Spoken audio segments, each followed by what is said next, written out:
Class 9, Geography Chapter 4, Climate. Hello class, geography का chapter 4 है climate. तो जैसे कि जियोग्राफी की बुक में हम जो 3 बेसिक एलिमेंट्स होते हैं उसके बारे में हम अपने पिछले 2 चैप्टर्स में पढ़ चुके हैं, जैसे कि लैंड फॉर्म्स और ड्रेनेज। तो अब इस चैप्टर में हम तीसरा एलिमेंट जो कि है natural environment of any area के बारे में पढ़ेंगे। तो आपने कभी ये सोचा है कि हम दिसंबर के महीने में वुलन के क्लोथ्स क्यों पहनते हैं, मई का महीना गर्म क्यों होता है, या जून और जुलाई में बारिश क्यों होती है? इनके आंसर्स हमें इंडिया के क्लाइमेट के बारे में पढ़ने पर मिलेंगे। तो सबसे पहले हम बात करते हैं क्लाइमेट की, कि क्लाइमेट होता क्या है। क्लाइमेट रेफर करता है to the sum of total of weather conditions and variations over a large area for a long period time। ठीक है, तो ये आपको ध्यान रखना है कि क्लाइमेट में जो वेरिएशंस बताई गई हैं मौसम की वो कैसी है, for a long period of time, जैसे कि मोर देन 30 years। यानी किसी भी जगह पर या किसी भी एरिया में काफी लंबे टाइम से जिस तरीके का वेदर होता है उसे क्लाइमेट कहा जाता है।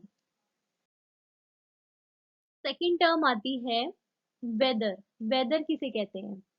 तो हमारे एनवायरनमेंट में छोटे छोटे टाइम के लिए जो चेंजेस आते हैं उसे वेदर कहते हैं। जैसे कि फॉर एग्जांपल आपने कभी नोटिस किया होगा कि एक टाइम पर सूरज निकला हुआ है, वही कुछ टाइम बाद बारिश होने लगती है।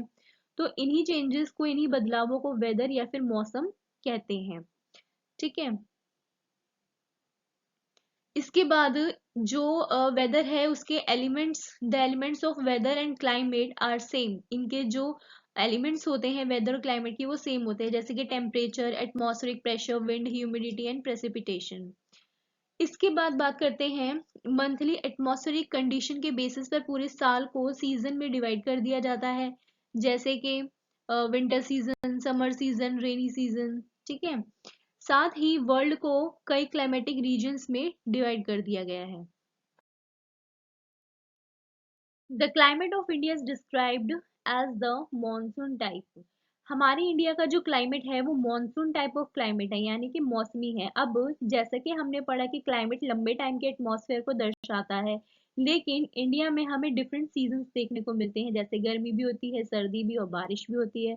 अब ये पॉसिबल इसलिए है क्योंकि ये मौसम इंडिया में हर साल रिपीट होते हैं, है ना, और अपने टाइम पर ही होते हैं। और लंबे टाइम से क्योंकि ये चला आ रहा है, तो इसीलिए हमारे इंडिया का जो क्लाइमेट है वो कैसा है, मॉनसून यानी मौसमी है। साथ ही ये पूरे साउथ ईस्ट एशिया में यही क्लाइमेट कंडीशन है। टू इम्पोर्टेंट एलिमेंट्स होते हैं इसके, टेम्परेचर और प्रेसिपिटेशन। अब ये जो वर्ड है मॉनसून, ये डिराइव्ड होता है अरबिक वर्ड मौसम से, जिसका मतलब है सीजन यानी मौसम। ठीक है, तो हमारे इंडिया में अलग अलग जगहों पर क्लाइमेटिक कंडीशन में वेरिएशंस होते हैं। और साथ ही जो मॉनसून है वो रेफर करता है कि इसको seasonal reversal in the wind direction during a year. मतलब कि मॉनसून का जो मीनिंग है वो ये है कि पूरे साल के दौरान विंड के डायरेक्शन में सीजन के अकॉर्डिंग चेंजेस आना। गर्मियों में राजस्थान का जो डेजर्ट है उसमें कई जगहों का जो टेम्परेचर है वो लगभग 50 डिग्री सेल्सियस तक पहुंच जाता है, जबकि जम्मू कश्मीर के पहलगाम में ये जो टेम्परेचर है वो अराउंड 20 डिग्री सेल्सियस रहता है। ठीक है, वहीं दूसरी तरफ सर्दी की रात में जम्मू कश्मीर में द्रास का जो टेम्परेचर है वो -45 डिग्री सेल्सियस तक हो सकता है, और जबकि तिरुवनंतपुरम में ये 22 डिग्री सेल्सियस हो सकता है। फिर कुछ एरियाज में डे और नाइट का जो टेम्परेचर होता है उनमें दोनों में काफी डिफरेंस होता है। थार डेजर्ट है जैसे कि, उसमें दिन का टेम्परेचर अगर 50 डिग्री सेल्सियस है तो वहीं रात का जो टेम्परेचर है वो गिर कर 15 डिग्री सेल्सियस सेम उसी नाइट हो सकता है। वहीं दूसरी तरफ केरल या अंडमान और निकोबार में दिन और रात का जो टेम्परेचर है वो लगभग ऑलमोस्ट सेम रहता है। ठीक है, क्योंकि वो ओशियन यानी सी से नीचे लगा हुआ है। अब बात करते हैं प्रेसिपिटेशन यानी कि वर्षण की, यानी बारिश की। हिमालय में प्रेसिपिटेशन ज्यादातर स्नोफॉल के रूप में होता है, वही देश के बाकी हिस्सों में बारिश के रूप में होता है। इंडिया के ईस्टर्न पार्ट्स में और इंडिया के वेस्टर्न कोस्ट एरियाज पर भी काफी बरसात होती है। पूरे साल का जो एनुअल प्रेसिपिटेशन अगर हम देखें तो उसमें भी काफी ज्यादा वेरिएशंस हैं। जैसे मेघालय में 400 सेंटीमीटर से लेकर लद्दाख और वेस्टर्न राजस्थान में 10 सेंटीमीटर से भी कम होती है बारिश, है ना। तो देश के ज्यादातर हिस्सों में जून से सितंबर तक बारिश होती है। लेकिन कुछ एरियाज ऐसे हैं जैसे कि तमिलनाडु कोस्ट है, तो वहां पर ज्यादातर अक्टूबर से नवंबर में बारिश होती है। कोस्टल एरियाज जो कि ओशियन से लगा हुआ है, यहाँ पर हम कम वेरिएशंस हमको देखने को मिलती है, क्योंकि कोस्टल एरियाज में जो टेम्परेचर है वो ऑलमोस्ट कैसा रहता है, मॉडरेट रहता है, यानी एक समान रहता है। इंडिया का जो नॉर्थ वेस्टर्न पार्ट है उसमें कम रेनफॉल हमें देखने को मिलता है, वहां पे डिक्रीज हो जाता है रेनफॉल। एनवायरनमेंट के इन्हीं सब वेरिएशंस की वजह से हमें इंडिया के लोगों के जो लाइफ है ये उसमें भी देखने को मिल जाता है। जैसे कि वो किस तरीके का खाना खाते हैं, किस तरह के कपड़े पहनते हैं, हॉट एरियाज में किस तरह के कपड़े पहनते हैं, है ना, और या फिर कोल्ड ठंडे एरियाज में किस तरह के कपड़े पहनते हैं, किस तरह के उनके घर हैं, जैसे लकड़ी का घर है, कच्चे मकान है, मिट्टी का मकान है। तो ये सारी जो चीजें हैं हमें उनके लोगों की लाइफ में भी देखने को मिल जाती है। अब बात करते हैं क्लाइमेटिक कंट्रोल्स की। There are 6 major controls of the climate of any place. They are, climate को कंट्रोल करने वाले फैक्टर्स यहाँ पे हमें बताए गए हैं, जिसके मतलब क्लाइमेट को जो कंट्रोल करते हैं उसके 6 मेजर फैक्टर्स हैं, ठीक है। जैसे कि उनमें से पहला है latitude. Due to the curvature of the earth the amount of solar energy received varies according to the latitude. अब लैटिट्यूड क्या होता है ये, जैसे कि आपको पता है कि हमारे अर्थ पर imaginary line, imaginary horizontal lines होती है, ये है ना। तो इन लाइंस को क्या कहते हैं, लैटिट्यूड। तो अर्थ के बिल्कुल सेंटर में क्या होती है, इमेजिनरी लाइन पास होती है, जिसे हम इक्वेटर कहते हैं, और इक्वेटर के ऊपर वाला जो पोर्शन है वो क्या होता है, नॉर्थ पोल। और नीचे वाला पोर्शन क्या होता है, साउथ पोल, ठीक है। तो अब जो सन है, सन की जो डायरेक्ट रेज है ना, जो ज्यादा लाइट है वो इक्वेटर पे पड़ती है सेंटर पे होने की वजह से, और साउथ पोल नॉर्थ पोल पर थोड़ी कम पहुंचती है। तो इसीलिए जहां पर सन की सबसे ज्यादा लाइट आएगी, ऑब्वियसली बात है वहां का एरिया ज्यादा हॉट रहेगा, ठीक है। तो यानी कि इक्वेटर वाला जो रीजन है वो हॉट रहता है, और साउथ पोल नॉर्थ पोल वाला जो रीजन है वो थोड़ा कोल्ड रहता है। क्लाइमेट को कंट्रोल करने वाला सेकंड फैक्टर है ऑल्टीट्यूड। अब ऑल्टीट्यूड किसे कहते हैं, इसका सीधा मतलब है हाइट, यानी ऊंचाई। अगर हम लैंड से, ठीक है, नॉर्मल लैंड से ऊपर की तरफ जाते हैं तो क्लाइमेट हमको ठंडा मिलता है ना, क्लाइमेट ठंडा होता जाता है। इट मीन्स जितना ज्यादा हम ऊंचाई पर जाएंगे उतना ही ठंडा हमको क्लाइमेट मिलेगा। इसीलिए जब हम जैसे कि माउंटेन्स पर जाते हैं, वहां पे अगर धूप भी होती है तो भी हमको वहां पे जो क्लाइमेट है वो काफी ठंडा मिलता है। अब बात करते हैं थर्ड फैक्टर की, pressure and wind system. Pressure and wind system of any area depend on the latitude and altitude of the place. Pressure और wind system depend करता है किसी भी एरिया के latitude और altitude पर। अब जैसे कि आप मानो ये क्या है, लैंड, ठीक है, और ये क्या है, ओशियन। तो लैंड के ऊपर भी एयर होगी और ओशियन के ऊपर भी होगी, ठीक है। तो अब हम सबसे पहले बात करते हैं समर के टाइम की, गर्मी के टाइम की। जैसे लैंड है तो लैंड के ऊपर की जो एयर होगी वो कैसी होगी, हॉट, और ओशियन के ऊपर की होगी थोड़ी कोल्ड, ठीक है, मतलब वो इतनी गर्म नहीं होगी। तो अब जो लैंड के ऊपर की जो एयर होती है वो गर्म होने की वजह से लाइट वेटेड होती है, तो जो वो ऊपर की तरफ जाती है तो नीचे कैसा प्रेशर बनाती है, लो प्रेशर, और ओशियन के ऊपर का रहेगा हाई प्रेशर। तो जो विंड होगी वो फ्लो कैसे करेगी, हाई प्रेशर से लो प्रेशर की ओर। वहीं अगर हम विंटर की बात करें तो विंटर में इसका पूरा अपोजिट होता है। अब जो एयर होगी वो लैंड के ऊपर भी रहेगी, ओशियन के ऊपर भी, ठीक है। तो ओशियन के ऊपर की जो एयर होती है विंटर सीजन में, विंटर के टाइम में वो थोड़ी हॉट रहती है, ठीक है, इतनी ठंडी नहीं रह पाती। तो लैंड के ऊपर की जो एयर होगी वो कोल्ड रहती है, ठीक है। तो जो जहाँ जिस साइड पर यानी ओशन पे गर्म रहेगी तो ओशन वाली एयर जब ऊपर जाएगी, है ना, ऊपर की तरफ फ्लो करेगी, तो नीचे वो कैसा बनाएगी, लो प्रेशर बनाएगी, है ना। और कोल्ड यानी लैंड के ऊपर वाली जो एयर होगी वो कोल्ड होगी, है ना। तो कैसा वो बनाएगी, हाई प्रेशर। तो जो जो एयर होगी वो कैसे फ्लो करेगी, हाई प्रेशर से लो प्रेशर की ओर। फोर्थ फैक्टर है distance from the sea, continentality. As the distance from the sea increases, its moderating influence decreases and the people experience extreme weather conditions. अब जो एरियाज सी से connected रहते हैं, ठीक है, वहां का क्लाइमेट एक जैसा रहता है, नहीं मॉडरेट रहता है, ना ज्यादा ठंड ना ज्यादा गर्मी। जैसे इंडिया का कोस्टल एरिया है वो ऐसा ही है, क्योंकि वो किससे कनेक्टेड है, सी से, है ना, ओशन से, पानी से कनेक्टेड है। वहीं दूसरी तरफ जो नॉर्थन इंडिया है उसमें ठंडी के टाइम में बहुत ज्यादा ठंड और गर्मी के टाइम में वो काफी गर्म रहता है, इसी को ही क्या कहते हैं, continentality. Ocean currents, ocean currents along with onshore winds affect the climate of the coastal areas. इस मैप में देखो चारों तरफ आपको ये जो पूरा पोर्शन है ये आपको कैसा दिख रहा है, ब्लू, है ना। तो ये सारा क्या है, पानी है ना। तो ओशियन में भी ना पानी जो है वो फ्लो करता है। अब ये किस डायरेक्शन में फ्लो करता है वो देखेंगे। अब यहाँ पे आप ये जो एरोज हैं इनको ध्यान से देखना, जो रेड एरोज है वो वार्म करंट को शो कर रहे हैं और जो ब्लू एरो है वो शो कर रहा है कोल्ड करंट को, ठीक है। यानी कोई लैंड अगर कोल्ड ओशियन करंट कांटेक्ट में आता है उसके, तो वहां का जो क्लाइमेट है वो कोल्ड होगा। और अगर कोई लैंड वार्म ओशियन करंट के कांटेक्ट में आता है तो वहां का जो क्लाइमेट है वो हॉट रहेगा। अब जैसे कि ये किस में आ रहा है, कोल्ड, है ना,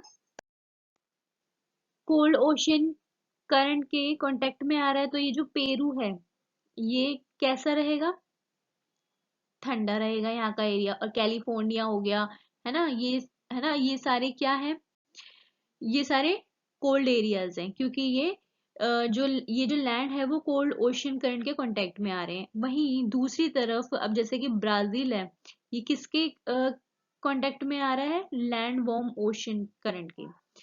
तो ये सारे जो होंगे ये गुल्फ स्ट्रीम, अलास्का, ये सारे वार्म एरियाज हैं, वार्म क्लाइमेट रहेगा यहाँ का। लास्ट फैक्टर है relief features. Relief too plays a major role, जो रिलीफ है वो भी मेजर रोल प्ले करता है determining the climate of a place. अब फॉर एग्जांपल ये है माउंटेन, ठीक है। अब इस माउंटेन के दोनों तरफ क्या है, घर बने हैं। अब सपोज यहाँ से अगर विंड आ रही है तो ये जो विंड है वो इस तरफ ना जाके वो इस माउंटेन से टकरा के ऊपर की तरफ चली जाएगी, है ना। और जब वो ऊपर जाएगी तो ऊपर जाके क्या बनाएगी, क्लाउड्स। अब क्लाउड्स बनाएगी तो फिर बारिश भी होगी, है ना। तो जैसे कि आप देख सकते हो वहीं मतलब एक ही एरिया के हिस्से में एक तरफ बारिश है तो दूसरे में बारिश नहीं है। तो जैसे कि अब आप देख सकते हो कि इस रीजन में तो क्या है, रेन है, लेकिन इस वाले रीजन में रेन नहीं है ना, नो रेन। तो हम देख सकते हैं कि आसपास के ही क्लाइमेट में कितने वेरिएशंस होते हैं।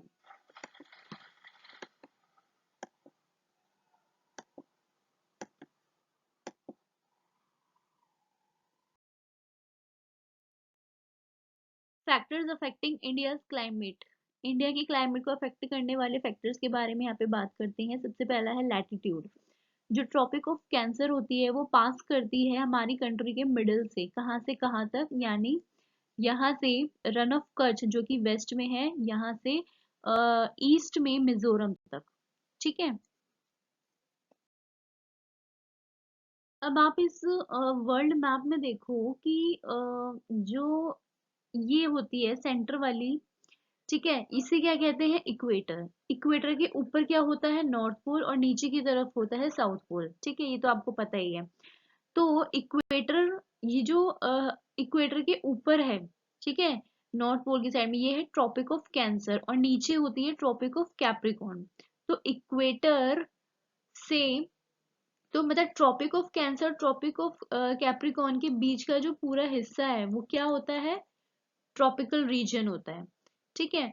और ट्रॉपिक ऑफ कैंसर के ऊपर, ठीक है, ये जो है पूरा, ये वाला एरिया कहलाता है सब ट्रॉपिकल रीजन। ठीक है। और उसी तरीके से साउथ पोल से ट्रॉपिक ऑफ कैंसर के ये जो बीच का इतना पूरा पोर्शन होता है ये भी होता है सब ट्रॉपिक। ठीक है, ये सारे सब ट्रॉपिक ऑफ रीजन है। अब जैसे कि आपको बताया था कि सन की जो सीधी रेज है वो यहाँ पड़ती है ना, बिल्कुल सेंटर पे, इक्वेटर यानी कि पूरे ट्रॉपिकल रीजन पे। तो आ, उसी तरीके से जो सब ट्रॉपिकल है ना, जैसे जैसे हम ट्रॉपिकल रीजन से दूर होते जाते हैं और सब ट्रॉपिकल की तरफ बढ़ते हैं तो सन की जो लाइट है वो कम होती जाती है, जिसका सीधा मतलब ये है कि सबसे ज्यादा हीट कहाँ पड़ेगी, ट्रॉपिकल रीजन पे, है ना, और सब ट्रॉपिकल पे थोड़ी कम पड़ती जाती है। वही ट्रॉपिक ऑफ कैंसर जो है, जैसे अब आप यहाँ देखो इस मैप में हमारी इंडिया इधर है ना, तो ये पोर्शन क्या है पूरा सब ट्रॉपिक, है ना, सब ट्रॉपिकल। तो हमारी इंडिया का जो आधा हिस्सा है वो ट्रॉपिकल रीजन में है और आधा हिस्सा सब ट्रॉपिकल रीजन में आता है। तो जिस वजह से क्या होता है कि इंडिया में दोनों टाइप के क्लाइमेट हमें देखने को मिलते हैं, ट्रॉपिकल भी और सब ट्रॉपिकल भी। सेकंड है ऑल्टीट्यूड। अब ऑल्टीट्यूड जैसे कि हमने आपको बताया था कि ऑल्टीट्यूड का मतलब क्या है, हाइट यानी ऊंचाई, है ना। तो एज यू नो कि जब हम अर्थ की सरफेस से ऊपर की ओर जाते हैं तो टेम्परेचर कम होता रहता है और हमें ठंडी भी लगती रहती है ना, ज्यादा बढ़ जाती है। तो इंडिया में नॉर्थ की तरफ आप इस मैप में देखो, ये जो इंडिया है हमारी कंट्री, इसमें नॉर्थ की तरफ यहाँ पे क्या है, सारे हिमालयाज है ना। तो नॉर्थ की तरफ जो हिमालयज है जिनकी हाइट कितनी है 6000 मीटर्स, तो ये काफी अच्छी खासी हाइट है ना। तो सेंट्रल एशिया से जो कोल्ड विंड्स आती है, ठीक है, यहाँ से जो कोल्ड विंड्स आती है वो इंडिया में एंटर नहीं कर पाती हैं क्योंकि ये जो हिमालयज है वो इन कोल्ड विंड्स को रोकने का काम करते हैं, जिससे कि इंडिया में ठंड का इतना ज्यादा प्रकोप नहीं पड़ पाता है कि हम उसको सहन ना कर पाए। थर्ड फैक्टर है प्रेशर एंड विंड्स। हमारे इंडिया में नॉर्थ ईस्ट की तरफ से जो विंड्स हैं एंटर करती है, ये सीधी ना आकर थोड़ी टिल्टेड आती है यानी कि थोड़ी टेढ़ी।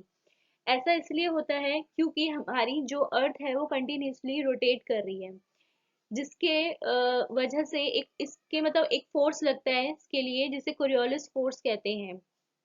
तो इसी फोर्स की वजह से ये जो विंड्स है थोड़ी टेढ़ी होकर आती है। इन विंड्स में मॉइस्चर कम होता है क्योंकि ये लैंड के ऊपर से आ रही हैं, और हवा जब जमीन के ऊपर से आती है तो उनमें मॉइस्चर ना के बराबर होता है। तो सीधी सी बात है कि मॉइस्चर नहीं है तो बारिश भी नहीं होगी इन विंड्स की वजह से। मॉइस्चर उन्हीं विंड्स में होता है जो ओशियन के ऊपर से आ रही होती हैं। लेकिन गर्मियों के टाइम में क्या होता है कि ये जो, ऐसा नहीं है कि ये जो विंड्स है हमेशा नॉर्थ ईस्ट डायरेक्शन से ही एंटर करेगी, नो।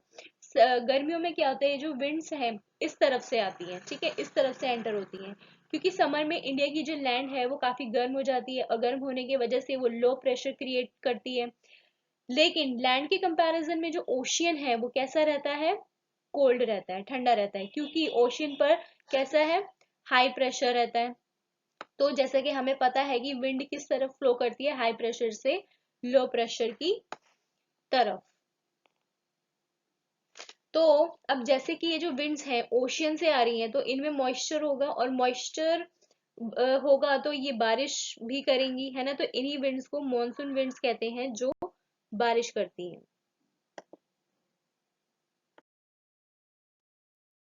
अब हम बात करेंगे सीजन्स की।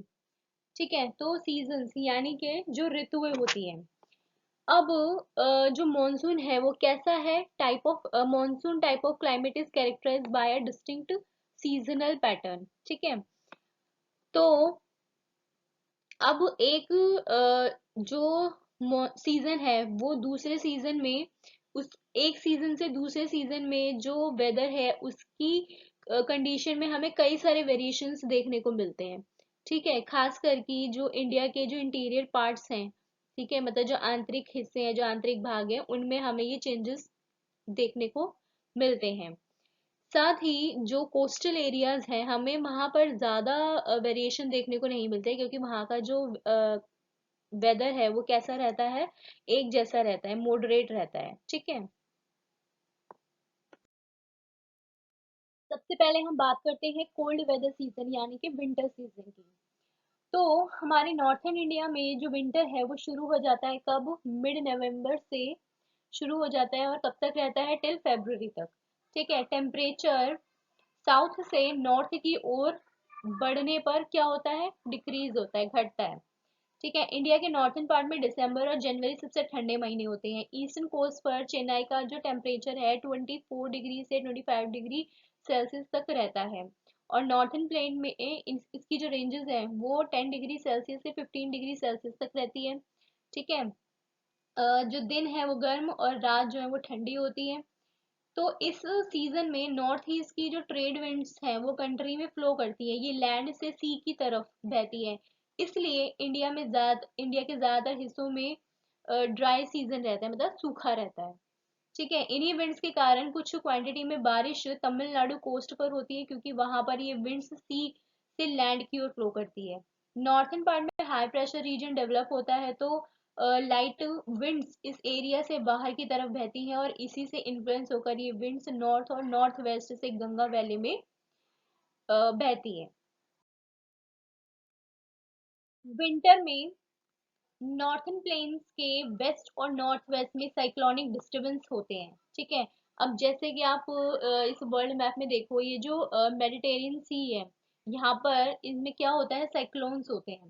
ठीक है, तो जो लो प्रेशर सिस्टम है वो ओरिजिनेट होता है मेडिटेरियन सी और वेस्टर्न एशिया के ऊपर। ये जो विंड्स है वो वेस्टर्न विंड्स के साथ इंडिया में एंटर करती हैं। तो ये जो मेडिटेरियन सी में जो ये साइक्लोन्स होते हैं ना, ये अब ये जो ओशियन पे से आ रही है ये विंड है ना, तो ये क्या करती है जब इंडिया में एंटर करती है ना, तो एक तो स्लो मोशन में जाती है क्योंकि इन विंड्स में मॉइस्चर होता है। ठीक है, जिसकी वजह से विंटर में भी हमें बारिश देखने को मिलती है। राइट, बारिश हो जाती है सर्दियों के टाइम में भी कभी कभी। तो विंटर रेनफॉल को हम महावट कहते हैं, जिसकी कुल क्वांटिटी, टोटल क्वांटिटी जो है वो कम होती है, लेकिन ये रबी क्रॉप्स के लिए काफी ज्यादा इंपॉर्टेंट होती है।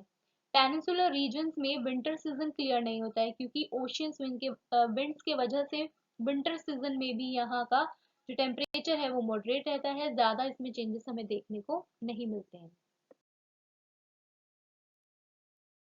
सेकेंड सीजन है द हॉट वेदर सीजन यानी समर। सन के नॉर्थवर्ड मूवमेंट के वजह से जो ग्लोबल हीट बेल्ट है, ग्लोबल हीट बेल्ट यानी कि हमारी जो अर्थ होती है ना, उसके ऊपर भी, उसके ऊपर कुछ दूरी पर भी एक विंड होती है। ठीक है, जिसको कहा गया है ग्लोबल हीट बेल्ट। वो शिफ्ट हो जाती है नॉर्थ वर्ड्स की ओर। ठीक है, मतलब यहाँ साउथ नीचे की तरफ से ऊपर की तरफ शिफ्ट हो जाती है। ठीक है, मार्च से मई तक हॉट वेदर सीजन रहता है। मार्च में डेक्कन प्लेट्यू का टेम्परेचर लगभग कितना हो जाता है, 38 डिग्री सेल्सियस। ठीक है, और अप्रैल में मध्य प्रदेश और गुजरात का टेम्परेचर कितना हो जाता है, 42 डिग्री सेल्सियस। मई में नॉर्थ वेस्टर्न के पार्ट का जो टेम्परेचर है वो हो जाता है 45 डिग्री सेल्सियस। और पेनिनसुलर रीजन में ओशियन के वजह से जो टेम्परेचर है वो मॉडरेट रहता है वहां पे, है ना, मतलब टेम्परेचर जो है कम होता है। तो मई मई के एंड में नॉर्थ वेस्ट में थार डेजर्ट से लेकर ईस्ट एंड साउथ ईस्ट में पटना और छोटा नागपुर प्लेट्यू तक एक elongated low pressure area develop होता है। हॉट वेदर सीजन का जो स्ट्राइकिंग फीचर है वो क्या है, लू। ठीक है, नॉर्थ इंडिया में मई के महीने के दौरान धूल भरी आंधियां आती हैं, है ना, और मतलब दीज जैसे यहाँ पे लिखा है कि these are strong gusty hot dry winds blowing during the day over the north and north western India. ठीक है, तो और साथ ही ये जो टेम्परेचर है उसको कम कर देती है और अपने साथ ठंडी और हल्की बारिश लेकर आती है। इस मौसम में कभी कभी तेज हवाओं के साथ गरजने वाली मूसलाधार बारिश भी होती है, वैशाख के महीने में होने के वजह से वेस्ट बंगाल में इसे काल बैसाखी कहा जाता है। समर सीजन के एंड में कर्नाटक और केरल में प्री मॉनसून रेन होती है। इसके कारण जो आम होते हैं, जो मैंगोज होते हैं, वो जल्दी पक जाते हैं और इसे मैंगो शावर भी कहा जाता है। अब नेक्स्ट आता है advancing monsoon, the rainy season. तो इसमें अर्ली जून में नॉर्थर्न प्लेन्स में लो प्रेशर कंडीशन तेज हो जाती है। ये अट्रैक्ट करती है साउदर्न हेमिस्फेयर की ट्रेड विंड्स को। ये विंड्स गर्म महासागरों के ऊपर से होकर गुजरती है, इसीलिए अपने साथ काफी मॉइस्चर लेकर आती है। सुदूर उत्तर पूर्वी भारत को छोड़कर ये मॉनसून विंड्स देश के बाकी हिस्सों में लगभग एक महीने में पहुंच जाती है। वेस्टर्न घाट्स और मध्य प्रदेश के कुछ भागों में बारिश होती है। ये जो एरियाज हैं वो रेन शेडो एरिया में आते हैं। साथ ही ये जो विंड्स होती हैं काफी स्ट्रॉन्ग होती हैं और इनकी जो एवरेज वेलोसिटी होती है वो होती है 30 किलोमीटर पर आवर। ठीक है। और वेस्टर्न घाट्स जो है वो सबसे ज्यादा रेनफॉल रिसीव करता है, मोर देन 250 सेंटीमीटर। इस मौसम की जो ज्यादातर बारिश होती है वो उत्तर पूर्वी भागों में होती है। खासी हिल्स के साउदर्न रेंजेस में मासिनराम पूरे वर्ल्ड में यहाँ पर सबसे ज्यादा रेनफॉल रिसीव करता है ये। गंगा वैली में ईस्ट से वेस्ट की ओर रेनफॉल घटता जाता है। ठीक है। राजस्थान और गुजरात के भागों में बहुत कम बारिश होती है। मॉनसून में एक चीज और आती है, वो है मॉनसून ब्रेक, यानी मॉनसून रेन्स एक टाइम में कुछ दिनों तक ही होती हैं।